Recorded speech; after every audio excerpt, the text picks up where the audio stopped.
¿Por qué y cómo leemos a Marx? Existen muchas maneras de estudiar a Marx. Podemos estudiarlo desde una mirada completamente dogmática, considerando que todo lo que necesitamos para la comprensión de nuestro tiempo y las posibilidades de transformación está volcado ya en sus escritos. O bien podemos estudiarlo tratando de poder descifrar cada palabra confusa, buscar una interpretación y confrontarla con otros marxistas para intentar ganar un debate que en realidad poco resuelve de la realidad de los pueblos oprimidos del mundo. Estas formas de estudiar a Marx las consideramos muy limitadas. En lugar de ellas, nuestra apuesta es pensar en las ideas de Marx, sus análisis y sus reflexiones como un pensamiento vivo, que nos permita desnaturalizar las opresiones que vivimos, las continuidades o cuestiones estructurantes del capitalismo y las formas novedosas que nos presenta esta forma de organización de la sociedad hoy en día.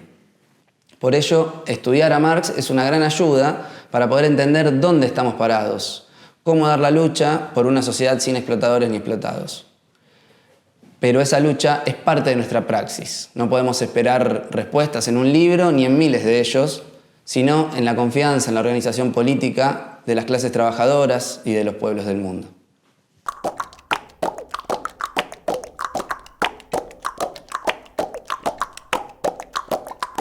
¿Dónde radica el engaño capitalista? El origen del plusvalor. Como hemos visto en las clases anteriores, la sociedad capitalista se presenta de una manera que Marx ha llamado fetichizada o mistificada, es decir, engañosa. Se nos presenta como un inmenso cúmulo de mercancías. Y si bien la mercancía existe en muchas formas de organización social, es en la sociedad dominada por el capital donde los productos del trabajo humano se producen mayoritariamente para ser vendidos. Ahora bien, el problema que aparece para Marx, y por eso comienza el Capital por allí, es que estudiar la mercancía no permite comprender dónde radica la particularidad de la forma de organización de la sociedad que aún vive y sufre la mayoría de nuestro mundo. Este plano es solo el más abstracto, más general, y por tanto, el más simple. Debemos avanzar para comprender nuestra sociedad en planos más concretos y por lo tanto más complejos. Marx escribió una frase que siempre me pareció muy potente.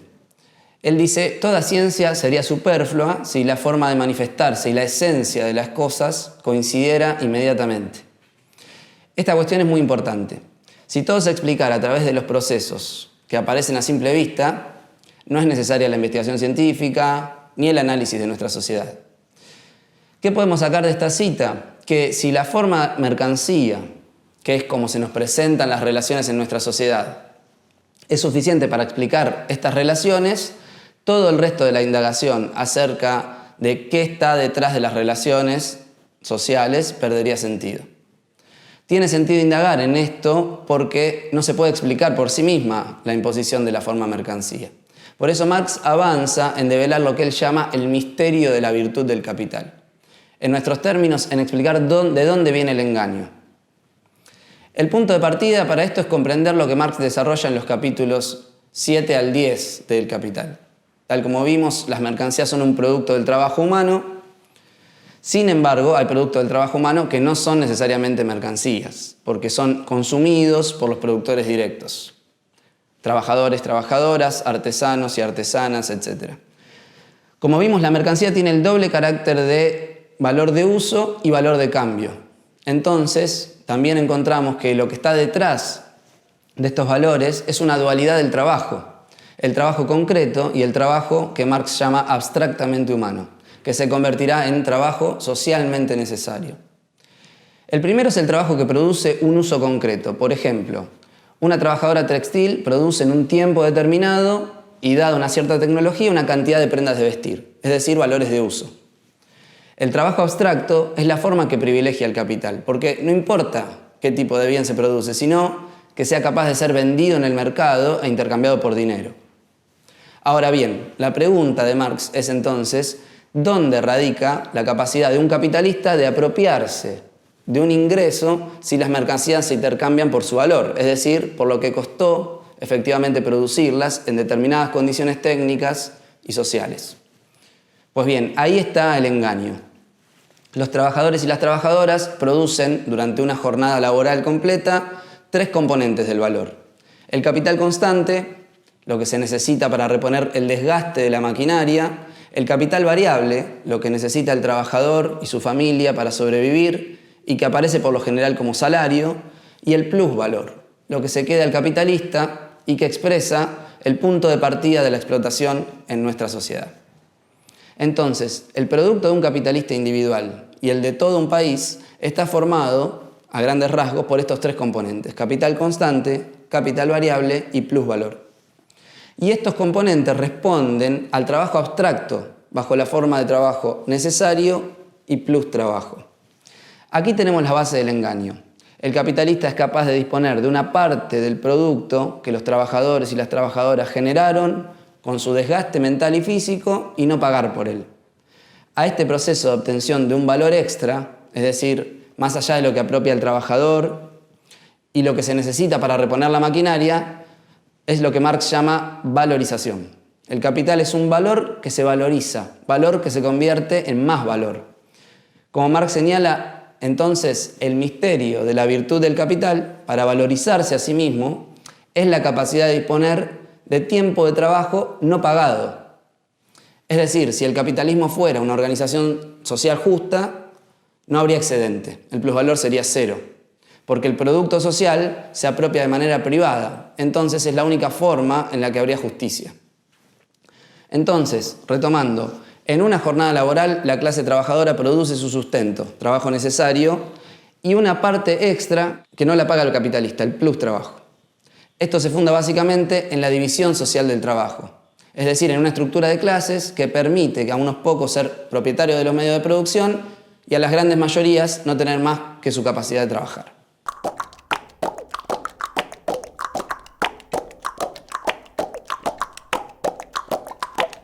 ¿Cuál es el tamaño del engaño? La tasa de plusvalor. Básicamente Marx trabaja sobre la noción de tasa de plusvalor. Según su definición, la tasa de plusvalor es la relación entre el plusvalor y el capital variable. Para hacerlo más concreto, entre la masa de ingresos que el capitalista apropia del trabajo que no paga y lo que los trabajadores y trabajadoras reciben a cambio de su fuerza de trabajo. Es importante recordar que Marx supone aquí que la fuerza de trabajo se paga por su valor. ¿Cuál sería el valor hipotético de la fuerza de trabajo? Bueno, esto es un debate que aún permanece abierto en nuestros días. Efectivamente, Marx destaca la idea de que el trabajador recibe por su mercancía, la fuerza de trabajo, el valor de cambio de esa mercancía, que es un salario suficiente para asegurar su sustento y el de su familia, es decir, un nivel cercano a la subsistencia. Si la fuerza de trabajo, no el trabajo, se paga por su valor, aún así existe la explotación. Y esto es importante, el capitalista paga por la fuerza de trabajo, por la capacidad de trabajar en un tiempo y espacio determinados. El trabajo humano en sí no es una mercancía y es inseparable de la existencia vital de los hombres y las mujeres. Aún así, la clase trabajadora se encuentra subordinada al capital y la medida de esta explotación será la tasa de plusvalor, que nos dice cuánto gana el capitalista del valor producido en relación al pago a los trabajadores y trabajadoras. Por ejemplo, una trabajadora de una empresa textil en Bangladesh recibe un salario de $90 mensuales, aproximadamente, por 48 horas semanales de trabajo. Esto es un salario por hora de 40 centavos de dólar. El planteo de Marx es que podemos suponer, en este ejemplo, que el capitalista obtiene por la venta de cada producto textil $90. La tasa de plusvalor será entonces del 100%. El capitalista gana 100% en relación al trabajador. El punto es que, claramente, el trabajador produjo en un tiempo de trabajo determinado el doble del valor que necesita para subsistir. Por lo tanto, la explotación del trabajo se vincula a que la jornada laboral se divide entre el tiempo de trabajo necesario y el tiempo de plus trabajo, el trabajo impago. Esto es, en definitiva, el plusvalor en términos absolutos. Cuanto mayor sea la extensión de la jornada laboral, mayor será la explotación del trabajo por el capital. Veamos esto en un pequeño gráfico que da cuenta de este proceso de explotación. La barra de la izquierda representa el valor de la fuerza de trabajo y el plusvalor para 48 horas semanales. Mientras que la barra de la derecha expresa el valor de la fuerza de trabajo y el plusvalor para 52 horas semanales. El punto es que, efectivamente, sin modificar el valor de la fuerza de trabajo, la relación plusvalor-valor de la fuerza de trabajo es mayor en la situación de la derecha, a más horas trabajadas. El plusvalor es mayor en términos absolutos, por incremento de la jornada laboral. La tasa de plusvalor es entonces un indicador clave de la desigualdad estructural de la sociedad capitalista. Indica la magnitud de la injusticia, podríamos decir.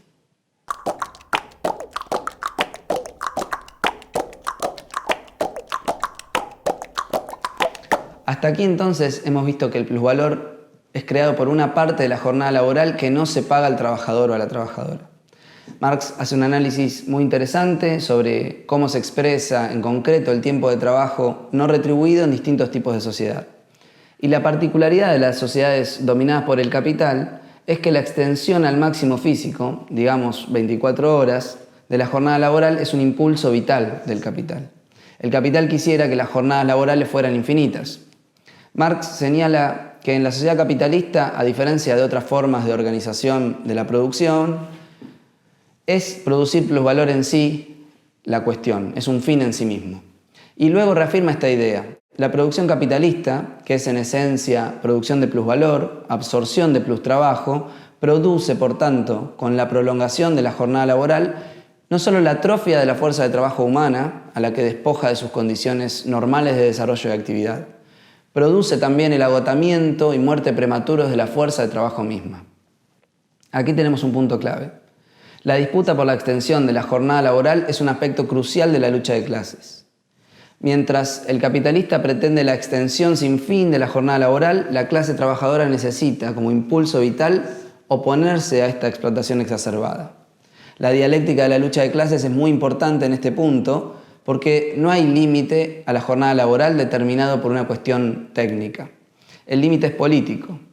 Es la capacidad de la clase trabajadora de imponer colectivamente ese límite a la voracidad del capital. Es el primer paso de cualquier lectura política del capital, luchar contra la tendencia a la valorización infinita y a la dinámica del plusvalor absoluto que se basa en jornadas lo más extensas posibles. Este es un punto de partida para reducir la explotación y el perjuicio sobre las condiciones de vida de la clase trabajadora.